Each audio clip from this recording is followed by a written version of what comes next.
Hello, hello, and welcome to ohmTown Daily, the news show powered by ohmTown.com. Today is April 7th, 2024. It's Season 3, Episode 98. I'm Merwat, and up there is the Sentient AI's Visualizer. You want to say what's up? Good evening, ohmTown citizens. Yeah. See, Sentient AI does whatever they damn well please.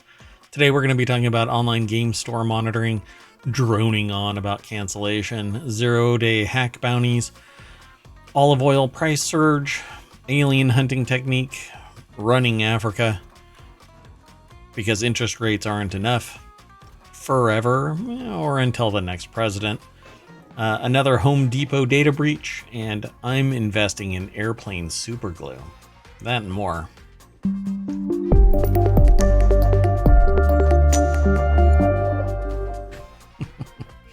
You might be asking yourself, what the hell is Airplane Superglue? Well, stay till the end. You'll find out. There you go, Stream Elements. Thank you for posting that we're live. Although I have a bot that does that, so I don't know why this one is doing it via Stream Elements. Whatever. Anyway, we do ohmTown Daily News Show on Saturday and Sunday. We tried to get it started at 5 o'clock. I was running late, and so we started around 5:15. And on Sundays, we do the Continuity Report, Technology Today, and Four Wheel Tech, as well as ohmTown Daily News Show. And then on Saturday, we have a different set of 4 shows. And then Monday through Friday at 8 p.m., we do ohmTown Daily News Show. It is, like the name, a daily news show. Well, why don't we get into our 10 articles? Each one of these shows, by the way, centers around news aggregation, our reaction to the news, our commentary on the news, maybe something anecdotal, something that makes it approachable, or maybe you'll appreciate it in a different way. Or you'll feel like you're not alone in the world because there's somebody else out there that might feel like you. So that's why I put together the shows, because I want to interact with people of like mind, maybe even with counter views, and maybe we can find a common ground that we can discuss these things from. And ultimately, over at ohmTown.com, it is my news aggregator. I use it for my own information overload. The Sentient AI manages their information. However, a Sentient AI manages their information, and thousands of people use ohmTown.com for their own news aggregation purposes. Go over and check it out, ohmTown.com. With that in mind, let's get into the first article. So this one's over at ohmTown Daily. It's not just a show, it's also a channel on ohmTown.com. It's a group, but we call them channels. The government is now monitoring online stores in games like Roblox and Fortnite for their buyer beware approach. Mainly because it's kind of gotcha. You might purchase something, it may not be what it actually is represented as, or you keep on purchasing something in the hopes of getting something, and it's more like gambling than it is an actual outright purchase. Now, I think that this is actually getting even a little bit headier in the fact that the government is starting to pay attention to the fact that things are being purchased, but they're not purchased. It's a license, and the terms of service refer to it as a license. So yesterday we talked about another organization. What was it called? Stop Games or Stop Killing Stop Games. Killing or something Games. like that. Yeah, stopkillinggames.com. And I think that they have the right attitude about this. I'm kind of tired of the fact that if I play a game and I beat the game back in the day, I used to be able to sell that game or give it to somebody. Here, I'm done. You play it. Nowadays, you don't do that. And everybody is paying $60 for a game that they cannot get rid of. And to me, it's really frustrating. I was watching Dropped Frames earlier today, which is an online streaming gaming news show that is from Co Carnage and Ezekiel I, and it's me, JP. And in their show, they basically mentioned things like a server transfer costing $5, and they all seemed, and the community seemed to be okay with it. But I'm not okay with that. I don't like a service charging for something that amounts to basically automation saying, move me from this location to that location. And I guess we're all okay with it. It's an online service kind of game, whatever it might be. And they charge you for things that should be a freaking feature. If your server is overwhelmed and your friends can't come to the server, you should be able to move to a new server so that you can actually distribute the wear and tear and also play with your friends. So I really don't like that nickel and diming garbage that takes place. But this article, it's over at Business Insider. The federal government is paying attention to the growth of in-game video game currencies. Financial services offer customer protections, but gaming services adopt a buyer beware approach. Except that most of the people there's no bargaining power, there's no real awareness. You have to find out through example, people talking about it, people raising awareness about it. And the disclosure is basically, here you have no rights, really. It is a license, and we can even kill your account if we don't like your attitude. The rise in gaming assets value has led to more hacking attempts, account theft, scams. And they say in the article there's tons of money sitting around in the form of V-Bucks and other online video game currency, and the Consumer Financial Protection Bureau is starting to notice, and in general the government is. It seems like too some of these are games that target younger players, so I think that's even more problematic. Yeah, indeed. And some of them, the currency is real world money transferred into virtual currency and back again. And so we talked about this yesterday during ohmTown Daily News Show, I believe it was, about EVE Online. It might have been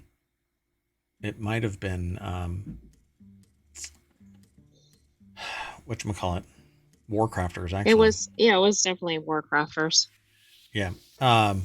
Where the collective value of a war was somewhere around $300,000 of money that could have been generated solely in game, but more than likely was not, because real money gets converted into Plex, and that Plex gets spent in the game and transferred amongst other people and blah, blah, blah.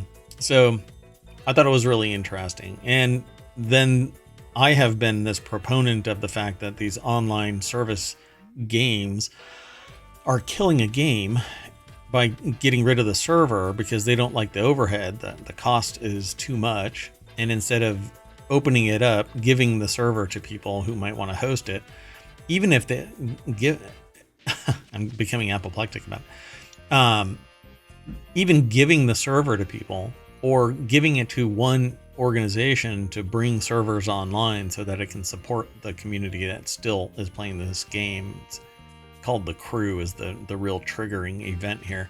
But there have been others where the game basically gets sold like so much. And for instance, ArcAge.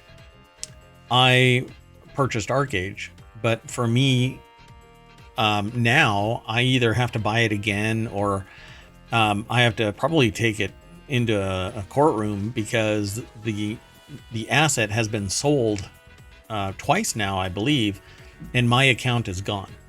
Yet I purchased the game. So where the hell is my perpetual license? Right, and good luck ever trying to show that you actually have that. Right. Well, and of course it's as meaningless if there's nothing offered, right? Right. Show me proof that you have it. Well, I can't because it was all on the account that just got... All right. And you know, I have an 8-year-old credit card statement that shows that a purchase was made by a defunct organization. Anyway, so over at Business Insider, Kenneth Nehmeyer puts this article together. And these are actually gift cards, $10 to $100. You can charge them up at any real store. So the rise of gaming assets value has led to more hacking attempts, account thefts, and scams. It's as simple as getting broken into by a weak password or somebody being phished or maybe even worse, somebody calling customer service of Roblox and pretending with enough information, getting into the system, resetting a password, blah, blah, blah. So in-game video game currencies continue to grow in value, with financial services like payment processing, money transmission, and loans now entering the gaming world to leverage this new value, the CFP-BP said in a new report. So purchases made by kids on games like Fortnite and Roblox often show up on unsuspecting parents' bills at the end of the month. See, now in that instance, I think it's really up to the parents. The parents really should be telling their kids not to spend any money or disengaging the credit card between certain payments. It shouldn't be on auto pay, particularly if payments can be made through, for items can be made through the very account. So Georgina Monday told the BBC that her daughter spent nearly £2,500 playing Roblox on the family's iPad last year. Unbelievable. Tesco Bank originally denied Monday's refund request, but reversed course and apologized to Monday only after the BBC asked for comment, according to the report. So the bad press. I think they don't. Well, that's exactly it, right? They don't care, or they would have had protections in place, and then they only care if somebody complains. Yep. In 2020, former NBA star turned ESPN analyst Kendrick Perkins announced that he was cool on Fortnite after learning that his children ran up a $16,000 credit card bill on the game without his knowledge.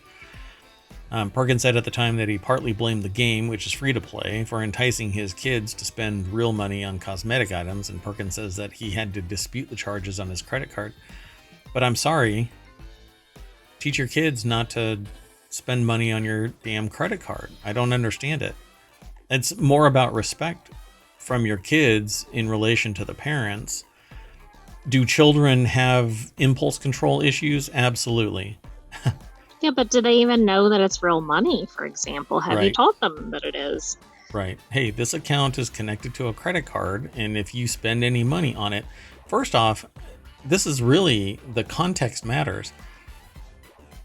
This person here didn't know that the credit card was being utilized. So why aren't, again, there's a certain level of accountability. If you're going to allow your kids to willy-nilly onto an iPad that has an account that's attached to it that's actively being billed, why aren't you actively being notified of purchases? Every time a purchase is made by any of the cards that I have, I get notified. Hey, this transaction just went through. This is funny audio, by the way. Sounds very cartoony. And then it's so outlandish. $16,000 being spent without anybody's knowledge. My credit cards, the moment I do something out of band, they fire off a security inquiry as to what the state of my ownership of the card is. Are you in possession of your card? This is awfully Right. weird. Has somebody stolen your card? Yeah, they even stopped the transaction. And I'm like, okay, no, this one I wanted to go I'm through. trying to actually make the transaction. Exactly. Yeah. So, and they partly blame the game, which I think is absurd. The game, I do partly blame the game, but only because there's a greed factor. But it really should have parental controls in there that unless the child is no longer being powered by the parent's credit card, every single transaction should go through notification of the parent. Right? Right. So, yeah, they should have to authorize it. Yep. And so I think that every single game should have that friction. And if they don't like it, then get out of the damn industry, because the kids have to be protected to some degree from their own impulse control issues, but more so the parents have to be protected from the kids' impulse control issues. How many parents don't have the pull of being an ESPN analyst named Kendrick Perkins? Right? How many people? I'm going to go on a limb and say most people do not. How many people aren't Georgina Monday who have the ability to reach into the defense of BBC Yeah, most people. So there's countless other victims out there, but not of the game's inability to protect, but it's really the parents that should be telling the kids, you do this one more time without my authorization and you will never see this game on any device that I'm in control of. And I by the way, imagine that would change behavior pretty fast. yeah. And by the way, I'm pulling the credit card off the account, so you can never purchase anything on any of my stuff again. And if you want to be treated like you are older than you are, then act like you are older than you are. Behave properly. Don't sit there and spend money that isn't yours without a conference with the person who's making that money. And it says, so for several years, the most popular video games have included immersive virtual worlds that offer storage and exchange of valuable assets. The report said gaming companies have created digital marketplaces that facilitate the buying, selling, trading of these assets with limited consumer protections, which has led to the potentially harmful practices for players, including financial losses due to theft and scams. In Epic Games, which makes Fortnite, says that any child under 13 has a spending limit of $100 a day on all games using the company's platform, with a parental control PIN needed to make any purchases exceeding the limit. I think $100 is outlandish. I think any purchase should require the PIN. I agree. If you're spending $100 a day, you could do some serious damage by the time of the monthly billing statement. Right. Yep. However, the policy does not apply to purchases made with in-game currency such as V-Bucks in Fortnite. So how do they get the V-Bucks? Probably with real money, but then when they pool it all together, right, it may not show up as a large transaction because they've already spent it, I guess. Yeah, this is weird. You know, how I don't know. I can't blame children. Like, I can't blame the game and I can't blame the child. It's a combination, I think. I can blame the parents for not instilling in their child the respect of somebody else's property. And this is where we are, you know, in the world. So anyway, I spent a tremendous amount of time on this, so let's keep going. Out of respect for everybody's time who's listening to this as a VOD and over on YouTube and as a podcast, I try to limit the discussion to some amount that's reasonable. Otherwise, we're going to have a 6-hour show. Times 4. Yeah. Oh, yeah, that's right, because we have 4 shows tonight. So this next article is over in ohmTown Daily. Are you a cat? Sorry. I was talking to the AI. No, but I did see an article about a cat that I've submitted for tomorrow.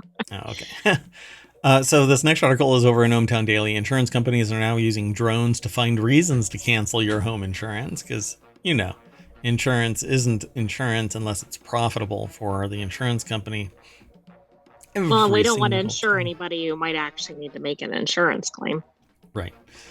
Home insurance companies are using drone footage to find reasons to drop customers. They have drones, manned planes, surveillance balloons from, I suppose, China at their disposal. However, the images can be misleading or outdated, leading to unjust policy cancellations. I'm not sure about how outdated they can be unless they're delayed by years, decades. Right. I mean, isn't a drone getting like real-time footage? I'm a little confused by that. Yeah, really weird. So here's another reason to hate drones, but no, that's not why I don't hate drones. It's so weird. It's so beyond arm's reach. Like, why?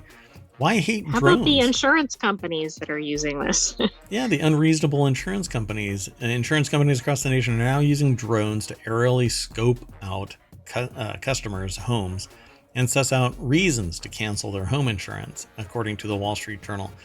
So the article over at Business Insider is from the Wall Street Journal.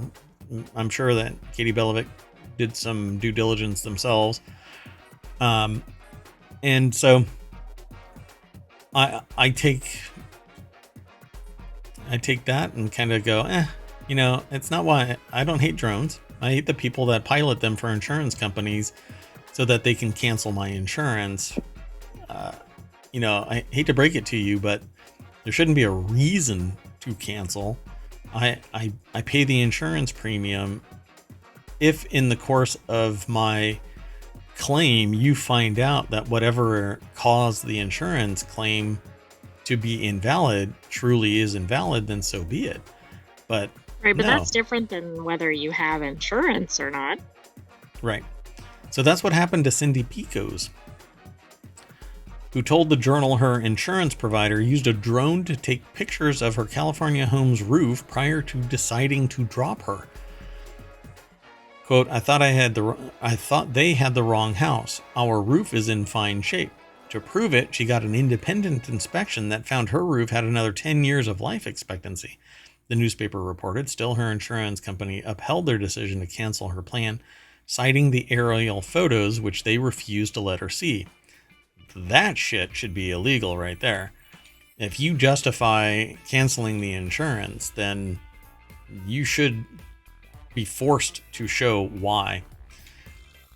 So it says, though it may seem dystopian, insurance companies have drones, manned planes, high-altitude balloons at their disposal for aerial surveillance, offering nearly full coverage of the country. But the tech is important. It is imperfect. Companies have dropped customers over images that are outdated or misrepresented. In one example cited by the Journal, a photo that initially appeared to show fallen tree limbs was actually just shadows. Well, that's somebody's stupid interpretation. So again, I don't hate the drones. I hate the idiots that do it wrong, right? They analyze the photos wrong, or they send erroneous information. All of that should be actionable. The thing is, though, a company reserves the right to cancel your insurance pretty much for anything, or just not do business with you. Okay, fine, your insurance, we're not going to renew it. That's probably what this is. Exactly. And the consumer really doesn't have any say in that, unless they're going to try to sue them over something. Yeah, I don't know. What legal action can you use for disparate treatment? Your roof isn't. I don't know. I guess they have to prove that they only photographed her roof and then they used inaccurate information. I mean, I don't know. But I don't know what the tie-in would be. Yeah, what protections would there be? None. Okay, so let's keep going, though. The next article is over in Smack Talk. Here's how much zero-day hacks for iPhone, iMessage, and more are worth. If you are interested in this kind of thing, you should get into, hacking the tech that you have. Considering a career change, the prices of zero-day hacking tools continue to rise. In a new pricing list published this week, spotted by TechCrunch, startup CrowdFence said that it's willing to pay between $5 and $7 million for 0 days to break into iPhones. Okay, Chance Miller over at 9to5mac.com put this article together. If you don't know what a 0 day is, it's basically an exploit where there isn't a patch for it. Nobody knows about it. It could actually be out in the wild, or it could be something that is discovered essentially by somebody fumbling their way through the system. So, AI? Question? I'm trying to make sense of this. Like, they're not the actual hackers, but they're paying for the Correct. The hack access or whatever, and then Correct. Doing something good with it. Well,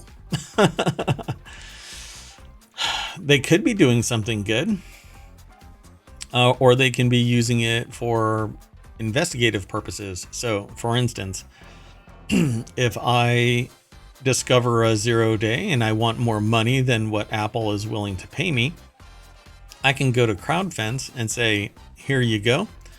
No, I haven't shown it to anybody. Yes, this is a 0 day. Yes, it allows me to access iMessage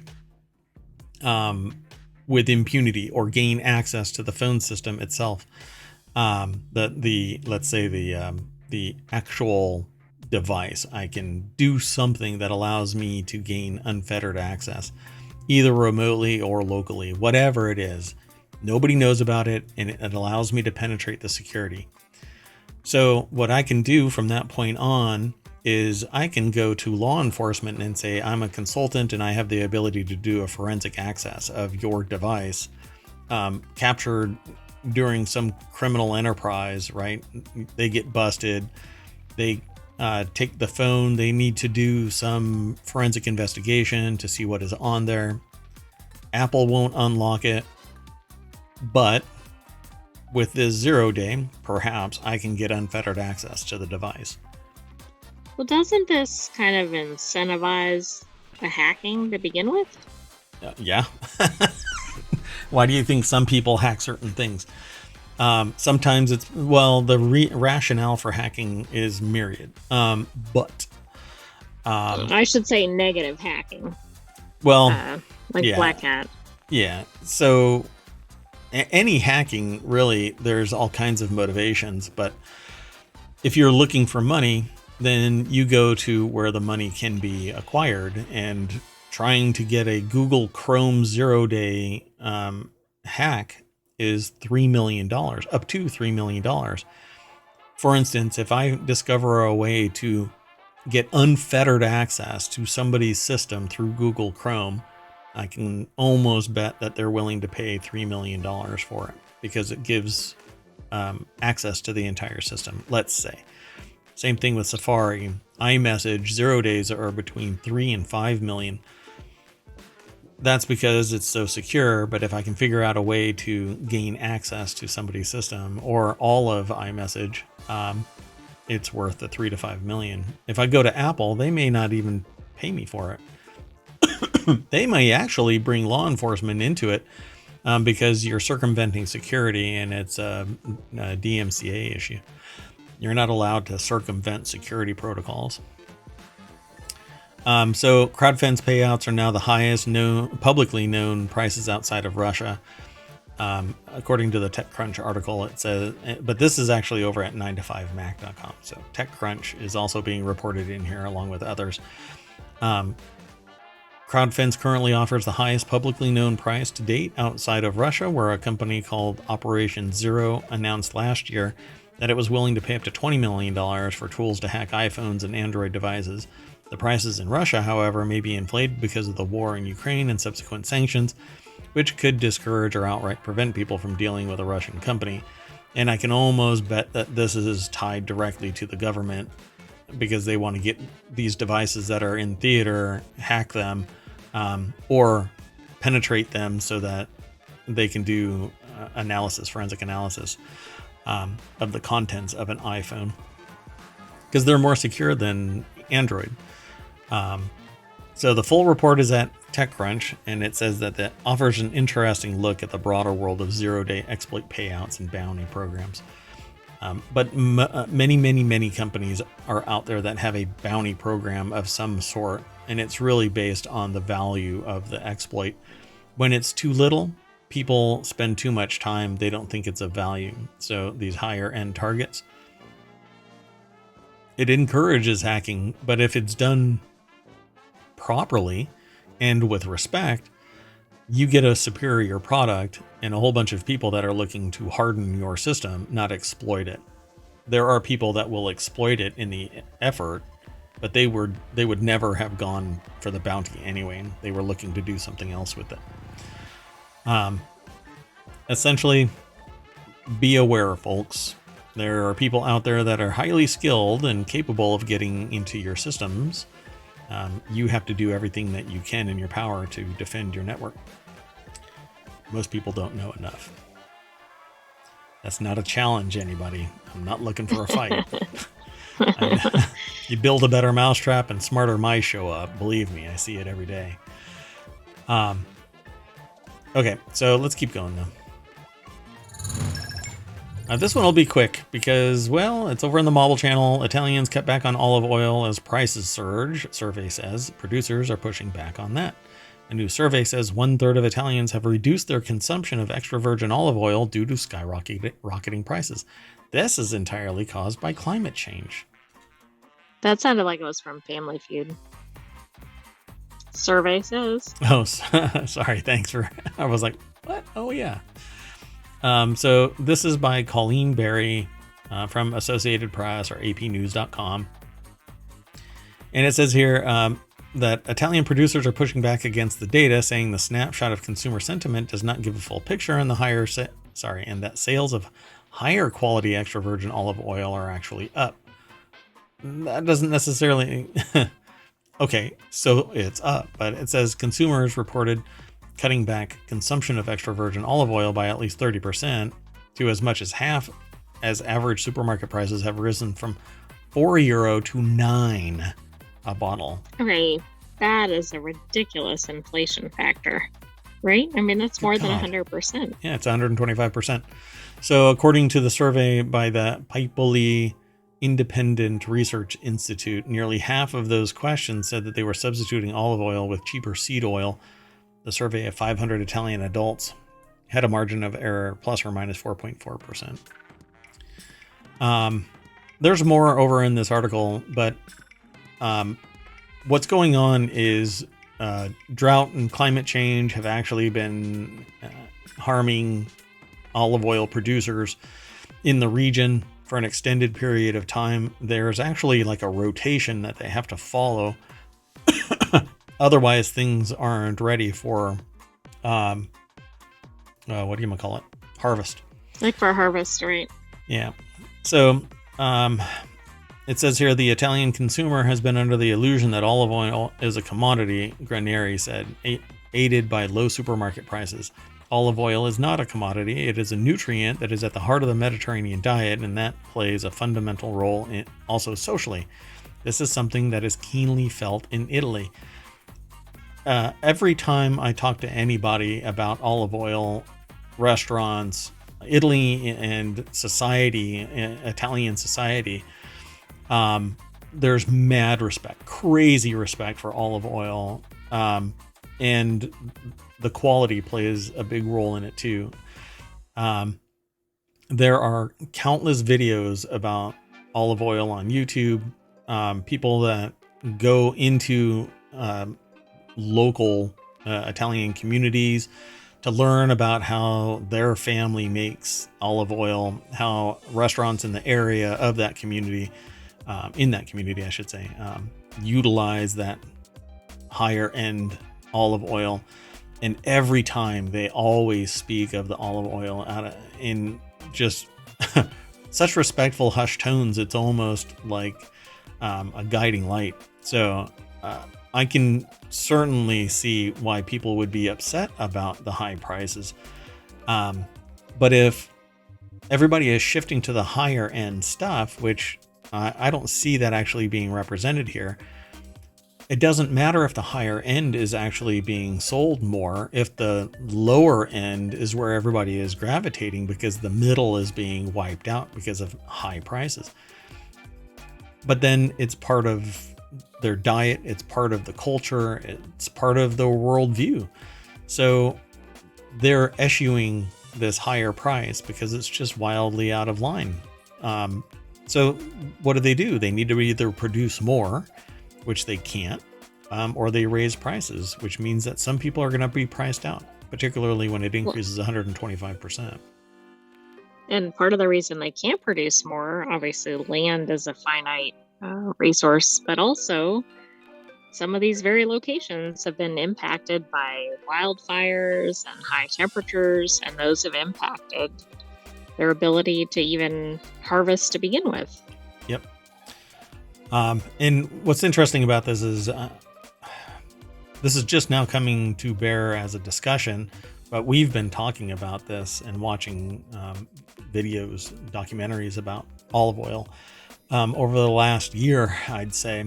I can almost guarantee that there's other articles about this in ohmTown back 5 years ago. And we've only been doing the show for 3 years, but we've been talking about olive oil for a while. Okay, let me keep on going.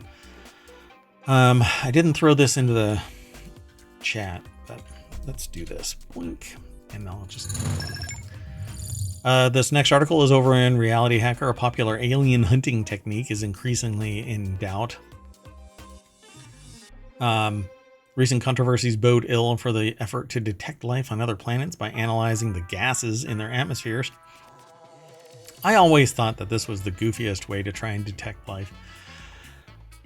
Because if you're detecting something, unless it's some weird exotic thing, it's going to exist in nature in some form to some degree. Maybe it's going to be more or it's going to be less than here on Earth. But for crying out loud, what makes that be the indicator for life on other planets? Anyway, the article is actually over at wired.com. Elise Cutts is the author. The deck statement says recent controversies bode ill for the effort to detect life on other planets by analyzing the gases in their atmospheres. Apparently, this was in Quanta magazine previously, but we don't have that. Quantamagazine.org. So it says here in 2020, scientists detected a gas called phosphine in the atmosphere of an Earth-sized rocky planet. Knowing of no way that phosphine could be produced except through biological processes, the scientists assert that something now alive is the only explanation for the chemical source. The New York Times reported that element, and the next line says, as biosignature gases go, the phosphine seems like a home run. It wasn't. The planet was Venus, and the claim about a potential biosignature in the Venusian sky is still mired in controversy, even years later. Scientists can't agree on whether phosphine is even present there, let alone whether it could be strong evidence of an alien biosphere on our twin planet, Venus? Good luck. It's not in a Goldilocks zone. This thing is going to be unable to support life. So James Webb Telescope, which launched in 2021, has already beamed back data on the atmospheric composition of a mid-sized exoplanet dubbed K218b that some have interpreted controversially as possible evidence of life. So another biosignature. So if or when scientists detect a putative biosignature gas on a distant planet, they can use a formula called Bayes' theorem to calculate the chance of life existing there based on 3 probabilities. 2 have to do with biology. The first is the probability of life emerging on that planet, given everything else known about it. The second is the probability that, if there is life, it would create the biosignature we observe, and both factors carry significant uncertainties. But yeah, why would they create phosphine to begin with? And why would their biosignature be something that we understand? Thank you. This kind of reminds me of the study about the escape velocity, because it's all in terms of what we know from Earth, except Right. The problem is it could be very different on another planet or in another solar system. Yeah, it's our understanding of the physics. So the way that they do this is they look at the light being emitted, the energy, the radiation from the atmosphere surrounding ye old planet, and they give this little, like a graphic that shows how this all works. As a planet passes in front of its host star, light will pass through the planet's atmosphere. Astronomers can reconstruct what's in the atmosphere by monitoring how the light changes. So yeah, you'll see basically a graphic of what is what, where, and it's all based on the colors, the frequencies of light that make it through. So the third factor is the probability of a lifeless planet producing the observed signal, an equally serious challenge. Researchers now realize that's tangled up in the problem of unconceived abiotic alternatives. Who knows what is going on inside the atmosphere of a planet until we know what it is actually made up of and what its history is? You don't know. Exactly. The answer is we're going to have to go to some of these to really find out, which I know is not even feasible for many. Yeah, I mean, we're here, and if you pay attention to the rest of the shows today, you'll discover that we're still discovering things right here on Earth, and we're on it. Unconceived alternatives have already forced astrobiologists multiple times to revise their ideas about what makes a good biosignature. When phosphine was detected on Venus, scientists didn't know of any ways it could be produced on lifeless rocky worlds. Since then, they've identified several feasible abiotic sources of the gas. One scenario is that volcanoes release chemical compounds called phosphides, which could react with sulfur dioxide in Venus's atmosphere to form phosphine. Plausible explanation, given that scientists have found evidence of active volcanism on our twin planet. I don't know why they keep Like calling... Spock? Yes. No. Different Vulcan. Anyway. What? That's what it sounded like, not what it looked like. Vulcan, not Vulcan. So Sarah Ruheimer, an astrobiologist at York University who studies exoplanet atmospheres, is more sanguine. She's actively looking into alternate abiotic explanations for ensemble biosignatures like oxygen and methane. Still, she says, quote, I would be popping open a bottle of champagne, very expensive champagne, if we saw oxygen, methane, and water and CO2 on an exoplanet. What's funny about the bottle of champagne, because it made her sound like some sort of concierge of science with all the terminology there. Do you think all that's on her business card? Yes. I drink bottles of champagne, very expensive champagne.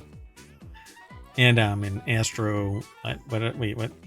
She studies exoplanet atmospheres and says I'm sanguine. There's a lot of text on the back of her shirts.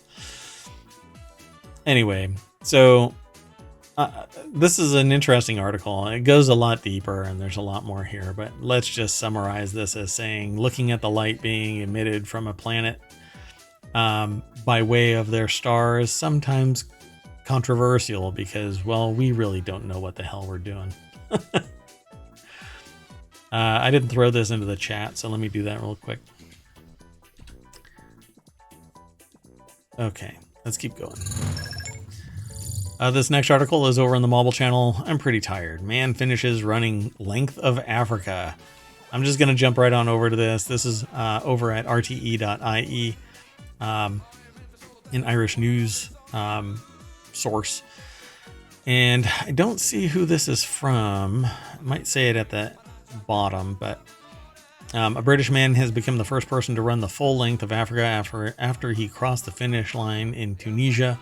Russ Cook from Worthing, West Sussex, spent 352 days taking on the Mammoth Challenge, which has seen him cover more than 16,000 kilometers, take over 19 million steps, and pass through 16 countries while raising money for charity. I only know of one other person who has done something like this. Back when I was a kid, a person said that they went from South Africa to Egypt on a motorcycle, and did a bunch of stuff along the way. I don't know that if that is actually what happened, but anyway, they said that they did it, and it stuck in my head since I was a child.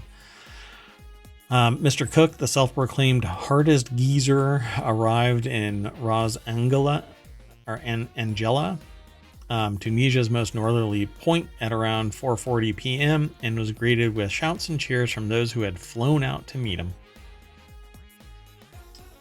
Wow. Okay, that's a year-long journey. That's pretty spectacular. Speaking to Sky News, at the finish line, the 27-year-old endurance athlete said, I'm pretty tired.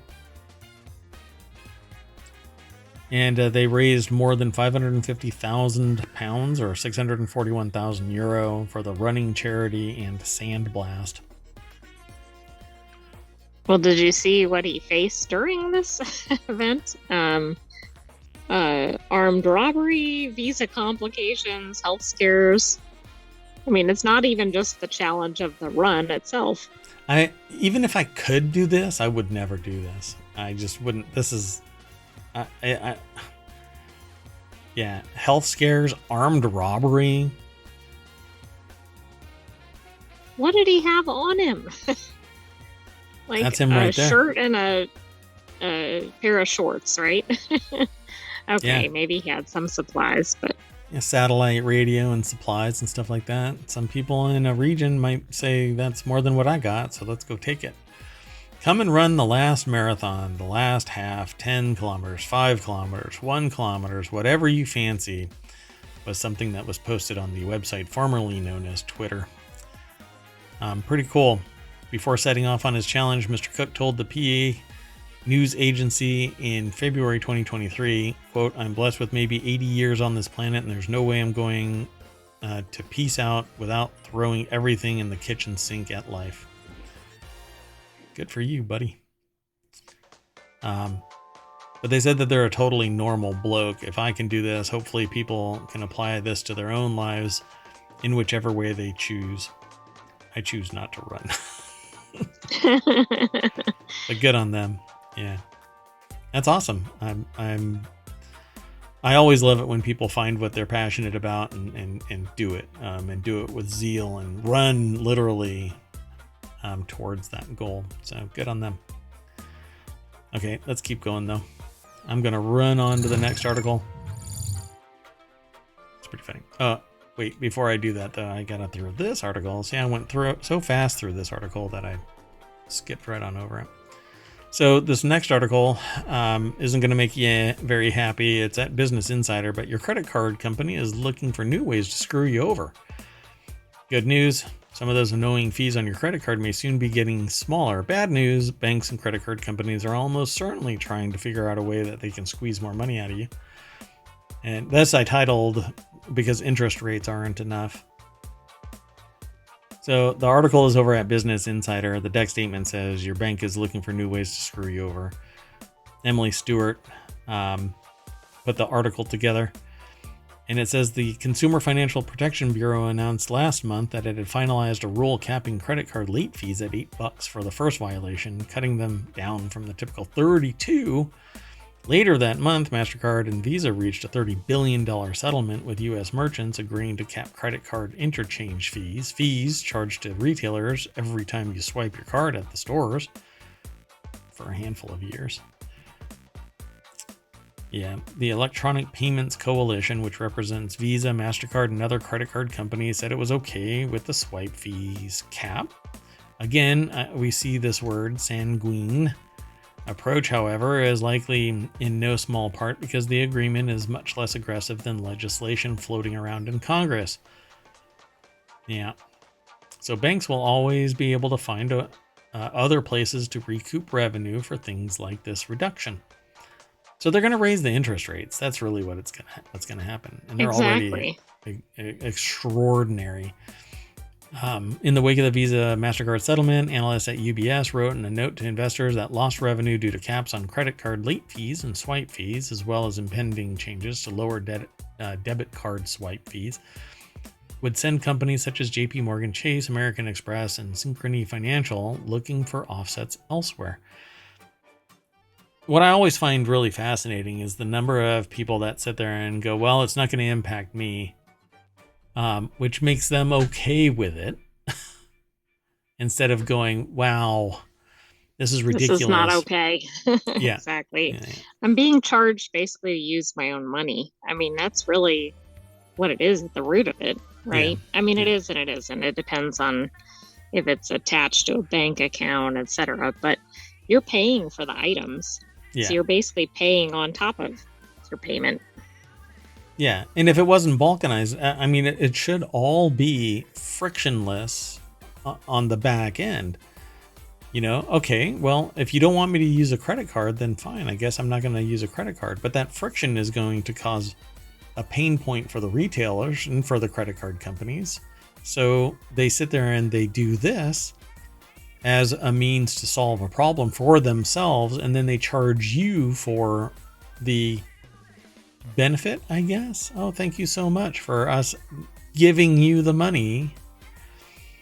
So companies would look to downgrade credit card rewards, which would save them money but by not having to pay them out, though everyone is a little hesitant to alienate rewards customers. There are other places where banks and credit card companies can look to pay for rewards like hotel points, miles, cash back, such as upping foreign transaction fees or transfer fees or drawing from somewhere else. Yeah, they're going to nickel and dime you. And that's essentially what this article talks about. They refer to it as offsets and mitigants, though he didn't specify what those were. This is a person named Mark Mason, Citi's chief financial officer. So, like, all of these companies, you can basically bet that if they catch wind of this video, every single one of them is going to put Mayor Watt on a list. Okay, don't Oh, give I them thought any they were going to bonuses. use ideas from this article as places to add some fees or increase fees. Yeah, no, they've thought of these and more. Let's see here. Ira Reingold, the executive director of the National Association of Consumer Advocates, said, I think there are some fundamental incentives that will keep them from going too crazy. Companies do have to contend with one another in terms of what types of annual fees they can get away with or interest rates that they can charge. But really, they're all raising their rates and fees and whatnot. So it's like a soft conspiracy, because when one does it, they go, oh, okay, I can do it too. And eventually Right. it becomes Instead of standard. pointing out that they're not doing it and driving customers there, right? Then they're like, well, we weren't the first ones to raise the rates. Yeah, exactly. Ugh. So get ready for sneaky new credit card fees, folks. And that's not even the name of the article that was aggregated, but that's what we linked to. Isn't that interesting? It's a little nicer way than the other headline. Yeah, exactly. Let's keep going. This next article is over in ohmTown Daily. 19 cats roam Mexico's presidential palace. A new declaration gives them food and care forever. That's funny. So it's over at ABC News. Feral cats have long wandered the gardens and elegant halls of Mexico's presidential palace. Megan Janetsky over at the AP wrote this article. It's published by abcnews.go.com, though. So apparently in Mexico's national palace, long roaming the lush gardens and historic colonial halls of the most iconic buildings in the country are feral cats, free to mosey wherever they damn well please. But apparently now the investment term fixed assets usually applies to buildings and furniture, but by applying it to cats, Lopez Obrador's government have obligated the county's or the country's treasury to give them food and care for them for the rest of their lives, even after the leader leaves office in October. But I suspect that somebody can claw that back. Get it? Yeah, they can probably put a new resolution in place. Yeah. So the cats are now a symbol of the National Palace. Just as we understand this world, I wouldn't understand the National Palace without the presence of these cats, said Adriana Castillo Roman, General Director of the National Palace and Cultural Heritage Conservancy. Quote, we have to make sure the cats are taken care of. Yeah, to what degree? That's interesting. They have a palace veterinarian. I mean, they must take this pretty seriously even before the resolution. Yeah.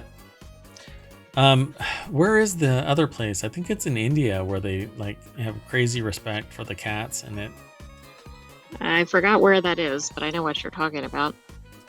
So it says, nestled in the heart of Mexico City, the presidential palace has long been the seat of Mexico's executive branch, now the residence of Lopez Obrador. It is built upon the former palace of indigenous Emperor Moctezuma.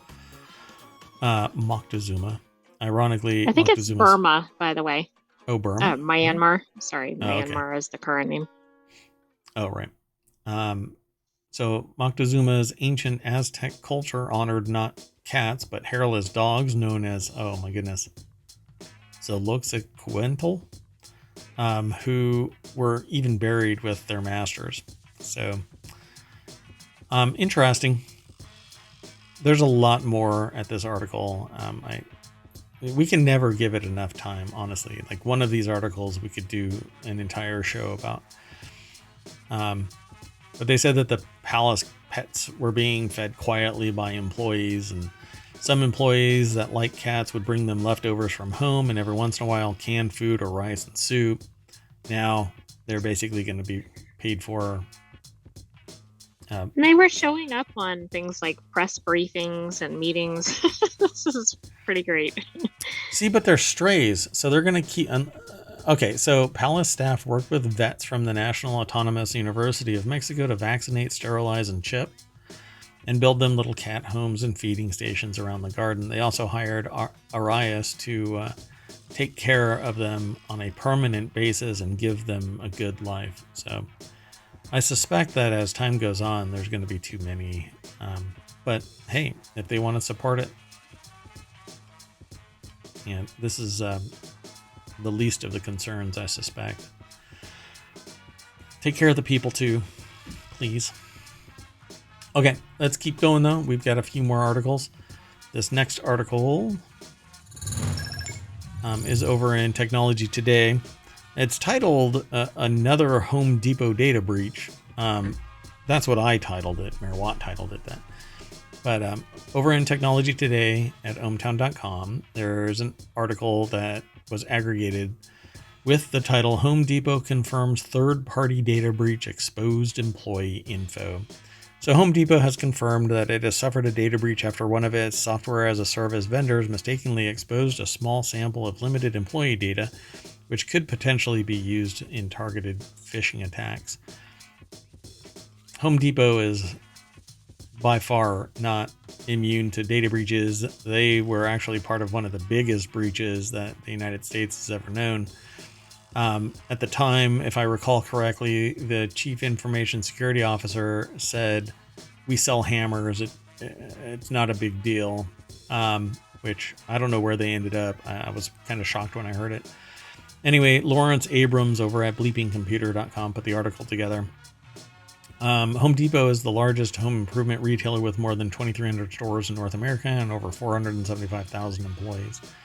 On Thursday, a threat actor known as Intel Broker leaked limited data for approximately 10,000 Home Depot employees on a hacking forum. And they basically said that Home Depot suffered a data breach that exposed the corporate information belongings to 10,000 employees of ye olde company. So there you have it. The actual... And yes, that was the "we sell hammers."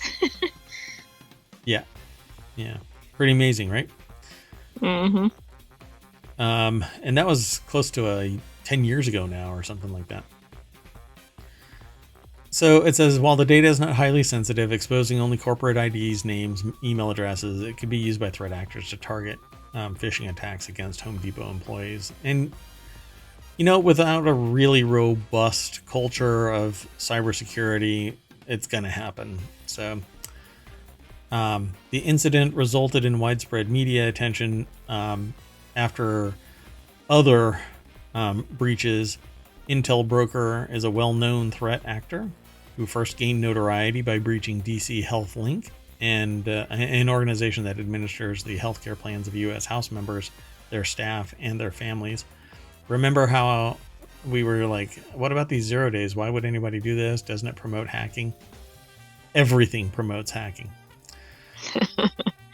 Yeah, so other cybersecurity incidents linked to Intel Broker are the breaches of Panda Bay, Acuity, Hewlett-Packard Enterprise, and the Wii grocery service, as well as an alleged breach of General Electric Aviation. That incident from DC HealthLink resulted in widespread media attention and a congressional hearing after the data of 170,000 affected individuals, including members and staff of the U.S. House of Representatives, was leaked. And nothing gets somebody motivated like personal impact. Yes, direct personal impact. You know what? We wouldn't... you look around, and I am telling you, the only time shit gets done is when somebody is tied to somebody that has power, is directly impacted, and then suddenly... Well, by gosh, now there's a cure, or now there's a law, or right. Whatever. Yep, exactly. Yeah. Oh my God. It's a positive impact, but it shouldn't be for that reason. Yeah, it shouldn't be because one greedy bastard suddenly got negatively impacted, Anyway. Our last article for tonight, at least for hometown, hometown. Hometown. The ohmTown. The ohmTown Daily News Show. This last article is over in the Mobile Channel. A Boeing engine part fell off of a Southwest plane. This is why I titled this article, I'm investing in Airplane Superglue. Yeah. I mean, they can certainly use it. Of course, you have to still try to attach the bolts. No, Superglue will hold it all together. But I'm going to be out there on the wing, supergluing all of the joints together. It's like Crackle from Lego Movie. You mean before you fly? Like that's going to be your pre-flight routine? Correct. Yep. Every single plane, I'm going to be out there either sniffing the glue or no, don't sniff glue. I'm going to be out there, gluing stuff together. And I know that like TSA and police and others are going to show up like, what are you doing, Mayor? And I'm going to go, I'm making sure these damn bolts don't fall off. Look over there. And I point as an engine part falls off a freaking Southwest plane. A Boeing plane operated by Southwest Airlines was forced to return to Denver International Airport on Sunday after an engine cowling fell off during takeoff and struck a 737-800's wing flap. Oh, for crying out loud. Parts are falling off and hitting other parts. I mean, why not? Such great marketing. No press is bad press, I guess. The detached engine cowling struck the wing flap of the aircraft during takeoff from Denver International Airport. No one was hurt. Morgan Hefner is the author over at QZ.com, also known as Quartz. Yeah, I don't know. Can we actually say anything about this? The cowling is the removable cover of an airplane engine. Can you imagine if it would have actually fallen into the engine? Yeah, I'm thinking that might have caused an emergency. Let me just say that. Yeah. An emergency. An unplanned rapid disassembly. Right. I mean, the interesting thing is this is not from one of the hubs where everything else has been happening. That's true. Yeah, Southwest Airlines told KDVR, a local Fox affiliate, that its maintenance team is reviewing the damaged Boeing plane. Hey, George, are these the bolts for the door or for the cowling? I don't know. What I can't quite understand is why there have been so many incidents in such a short period of time. Because I think these planes have been out for a few years. Well, they're aging. The 737-800s are the old. That's right. The MAX 9s are the new. They stopped producing all of the 800s, and they're supposed to be switching to the MAX 9s, but those were grounded, and now it shows, possibly why. But they're literally falling apart in the sky now. I don't know. Could it be that there isn't enough maintenance crews? They're not actually able to do this? That they're being treated like long-haul truckers? Right, or maybe like train crews or something. Right. Yeah, there's one person for the entire airport. But then that means, like, are they just skipping maintenance? Like, what's happening? Or they're just rubber stamping. Are they tired because they've been working for 24 hours straight? I mean, something must be going on. You're probably right. I don't know. But I haven't heard any reports of them being overworked, right? But no, but I'm sure there's going to be plenty of reports coming out based on all, right? There's so many investigations because of all these incidents. Yep, that's right.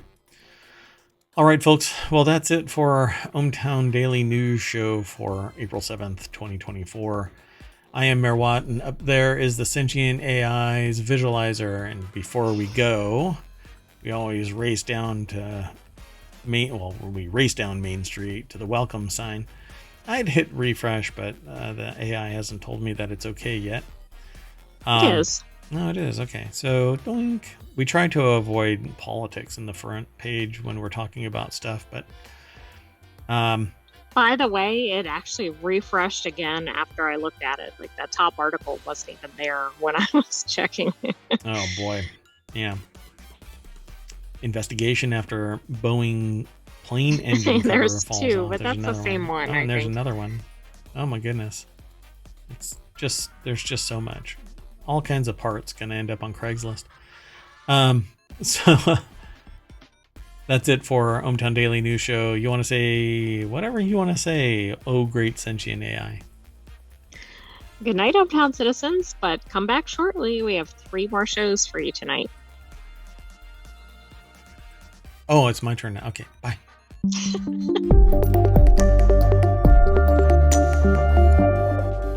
Hey, look, I'm made by Boeing. My engine cowling fell off.